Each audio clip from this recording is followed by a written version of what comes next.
பிரபஞ்சத்திற்கும் எனது அருமை தாய் தந்தையருக்கும் என் உள்ளம் கனிந்த ஆன்மீக அன்பர்கள் அனைவர்களுக்கும் என் வணக்கத்தையும் வாழ்த்துக்களையும் தெரிவித்துக் கொண்டு இன்று மாதம் சரிங்களா, இன்றைய தேதியில் என்ன பார்க்க போகிறோம் அப்படின்னு பார்த்தீங்கன்னா ஆவணி மாதம் சரிங்களா. ஆவணி மாதத்துக்குரிய ஒரு சிறப்பான தருணங்கள் நிகழ்ச்சிகள் என்னென்ன இருக்குது, 12 ராசிக்காரர்களுக்கு என்ன விதமான பலன்கள் இருக்க போகுது அப்படின்றத இந்த வாட்டி நம்ம பார்க்க போகிறோம் இந்த மாதம் சரிங்களா.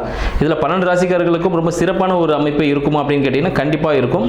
இப்போ பார்த்தீங்கன்னா நம்ம தமிழ் புத்தாண்டு தாண்டி நம்ம வந்துட்டு இருக்கோம். ஸோ இந்த ஆவணி மாதம் எல்லாருக்கும் மிக சிறப்பான ஒரு அமைப்பை கொடுக்கும். அப்படி என்னென்ன அமைப்பை யாருக்கெல்லாம் கொடுக்குது அப்படின்னு பார்த்துருவோம். முதல்ல ஆவணி மாதம் சரிங்களா, ஆவணி மாதத்தோட சிறப்பு என்னன்னு சொல்லிட்டு பார்த்துடலாம். ஆவணி மாதத்தை பார்த்தீங்கன்னா சிம்ம மாதம் அப்படின்னு சொல்லுவாங்க. இதுக்கு காரணம் என்ன பார்த்தீங்கன்னா சிம்மம் சரிங்களா, சிம்ம ராசியில் சூரிய பகவான் அதிபதி சூரிய பகவான் பார்த்தீங்கன்னா அவரோட ராசியிலேயே ஆட்சி பெற்று அமர்ந்திருந்து எல்லா வேலையும் திடமான விஷயங்களை செஞ்சு கொடுக்க போறாரு அப்படின்னு சொல்லலாம். இதெல்லாம் சிம்ம மாதம்னு சொல்லுவாங்க. இந்த மாதத்துல பார்த்தீங்கன்னா நமது மகாவிஷ்ணு அவர் என்ன பண்ணுறாரு, இந்த உலகத்தையே அளக்கிறதுக்கு ஒரு சின்ன குட்டை வடிவ பையனாக இருந்து இந்த உலகத்தையே தன் காலடியில் அளக்கக்கூடிய நிகழ்ச்சி அப்படின்னு பார்த்தா திருவோணம் நட்சத்திரம், ஆவணி மாதம் திருவோணம் நட்சத்திரத்தில் இந்த நிகழ்ச்சி நடக்குது சரிங்களா. அந்த தினத்தில் தான் அவர் பிறந்திருந்தார். அடுத்தது பார்த்தீங்கன்னா இது சிவபெருமானுக்கும் உரிய மிக சிறப்பான ஒரு மாதம் அப்படின்னு சொல்லலாம். அதுவும் பார்த்தீங்கன்னா இன்னொன்று நம்ம கிருஷ்ண பரமாத்மா அஷ்டமி திதியில் ஆவணி மாதத்தில் அஷ்டமி திதியில் தான் பிறந்திருக்கிறாரு. ஸோ அத்தனை கூட சிறப்புகளும் இருக்கு.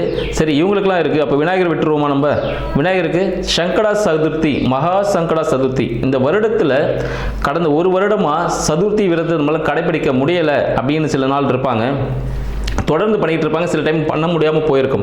அவங்க எல்லாமே அந்த டைமில் விட்டுருந்தாலும் இந்த மகா சங்கட சதுர்த்தி அப்படின்னு சொல்லக்கூடிய விநாயகர் சதுர்த்தி அப்படின்னு சொல்லுவோம்.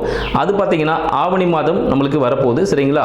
அதில் நம்ம ஆகஸ்ட் 27 அப்படின்னு சொல்லலாம் ஆங்கிலத்தில். ஸோ அந்த தேதிக்கு வரக்கூடிய சதுர்த்தி விரதம் சரிங்களா, மகா சங்கட சதுர்த்தி விநாயகர் சதுர்த்தின்னு சொல்லுவோம்.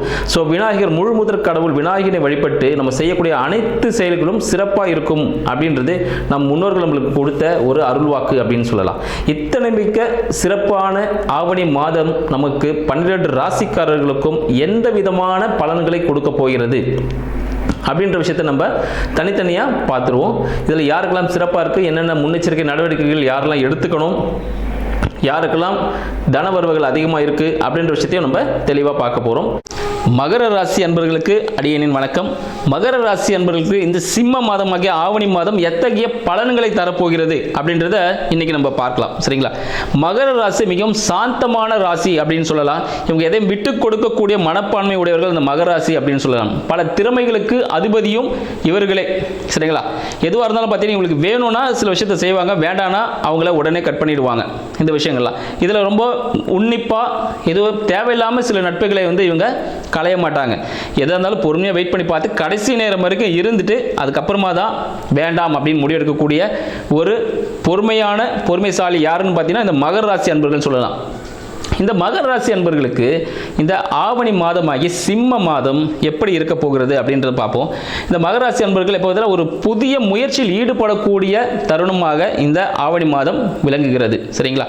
இந்த மாதத்தில் இவர் என்ன பண்ணுவார், புதுசாக ஏதாவது முயற்சி பண்ணுவார். என்ன முயற்சி பண்ணுவார், அப்பாவுக்கு ஏதாவது விஷயங்கள் செய்யலாம், இல்லை இவருக்கு பிடிச்ச சரிங்களா இவர் விரும்பக்கூடிய இஷ்ட தெய்வங்கள் கோவில்கள் தரிசிக்க செல்லலாம் அப்படின்னு சில விஷயங்கள் இருப்பார். இல்லைன்னு பார்த்தீங்கன்னா தம்பி சம்பந்தப்பட்ட விஷயங்கள், தம்பிக்கு ஏதாவது செய்யலாம், தங்கச்சிக்கு ஏதாவது செய்யலாம், இல்லை அவங்களுக்கு ஏதாவது முயற்சி பண்ணி அவங்க ஒரு வாழ்க்கையில் நல்லபடியாக கொண்டு வருவோம் அப்படின்னு சொல்லிட்டு.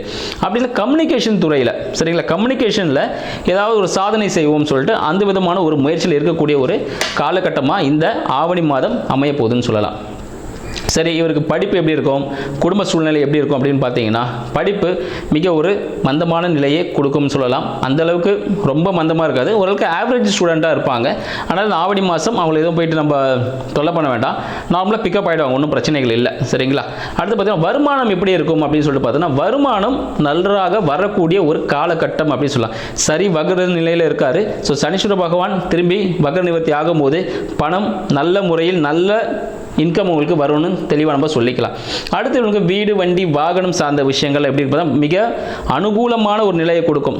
வீடு வண்டி வாகனங்கள் இவங்களுக்கு பாக்கியமாகவே இருக்குது. இவங்க தந்தையை தினமும் ஏதாவது ஒரு பொருள் வாங்கி கொடுத்து அவரை சந்தோஷப்படுத்தினாலே இவங்களுக்கு ஒரு பாசிட்டிவான விஷயம் நடக்கும். மற்றவங்களாவது இந்த கோயிலுக்கு போகணும் பண்ணணும் அப்படிலாம் இருக்குது. ஆனால் இவங்களுக்கு அது மாதிரி விஷயங்களே இல்லை. இவங்க ஒன்றுமே இல்லை. அவங்க வீட்டில் தந்தை இருக்காருன்னா அவருக்கு சின்ன ஒரு கிஃப்ட் வாங்கி கொடுத்தாலே இவங்களுக்கு என்ன நடக்கும், ஒரு பாசிட்டிவான ஒரு விஷயம் இவங்களுக்கு கிடைக்கக்கூடிய ஒரு காலகட்டமாக இருக்கிறது. தந்தை இல்லை அப்படின்னா தந்தையை யாரை நினைக்கிறோமோ சரிங்களா, அவருக்கு அந்த விஷயங்களை செஞ்சு கொடுக்கறது மூலமாக இவங்க அவங்க விஷயத்தை சாதிக்கலாம் அப்படின்னு சொல்லலாம். இன்றைக்கி திருமண காலத்திற்காக காத்து கொண்டிருக்கும் மகர ராசி அன்பர்கள் சரிங்களா, திருமணத்துக்கு அதுக்கு மகர ராசி அன்பர்களுக்கு காதல் திருமணம் ஏற்படுவதற்கான வாய்ப்புகள் உண்டு சரிங்களா.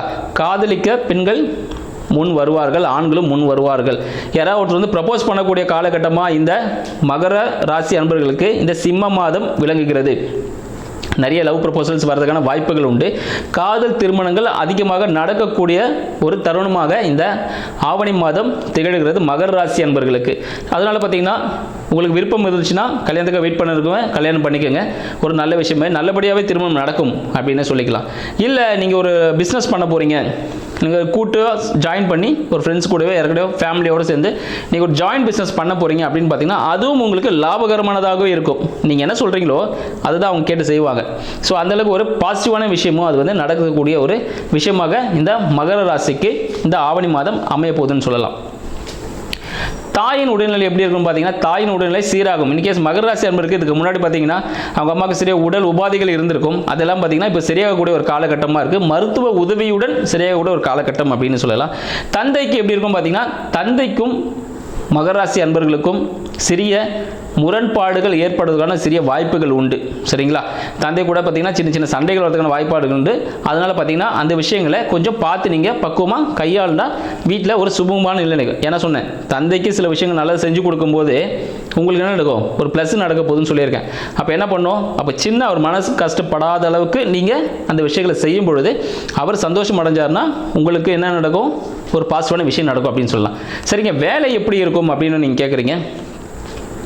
வேலை சம்பந்தப்பட்ட விஷயங்கள் மகர ராசி என்பவர்களுக்கு வேலை சம்பந்தப்பட்ட விஷயங்கள் எப்படி இருக்க போகுதுன்னு பார்த்தீங்கன்னா அதுவும் பார்த்தீங்கன்னா ஒரு கொஞ்சம் பிரச்சனையாக இருக்கக்கூடிய வேலைகளாக இருந்தாலும் இவருக்கு மனதுக்கு பிடித்ததாக இருக்கும்.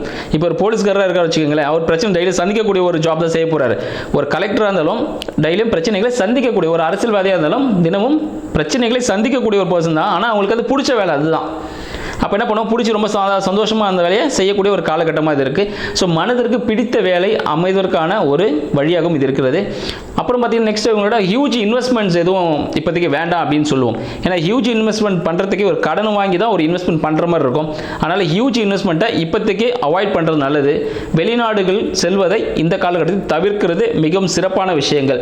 வெளிநாடுகள் செல்வதால் பார்த்தீங்கன்னா வெளியூர் செல்வதால் சில சிரமங்கள் ஏற்படும், வம்பு வழக்குகள் ஏற்படும் சரிங்களா. அதனால் வெளிநாடு சம்பந்தப்பட்ட விஷயங்களை நீங்கள் தற்போதைக்கு களைவது மிக நல்லது.